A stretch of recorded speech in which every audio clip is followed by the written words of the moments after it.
আচ্ছা, কখনো ভেবে দেখেছেন বাংলায় একের পর এক সর্বোচ্চ নম্বর পাওয়া মেধাবী শিক্ষার্থীরা চাকরির জন্য কেন ভিন রাজ্যে পাড়ি দেয়?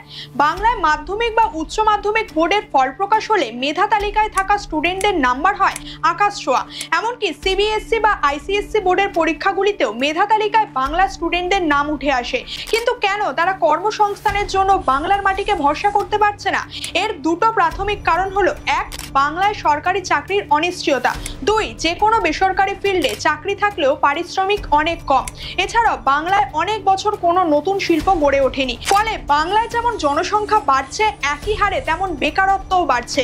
আর এসএসসি প্যানেল বাতিল অথবা সরকারি চাকরির প্রশ্নপত্র বারবার ফাঁস হওয়ার পর বাংলার মানুষ সরকারি চাকরির উপরেও ভরসা হারাচ্ছে। ফলে বাংলায় মেধাবীর সংখ্যা বেশি থাকলেও তারা কর্মসংস্থানের জন্য ভিন রাজ্যে বা ভিন দেশকে বেশি পছন্দ করে।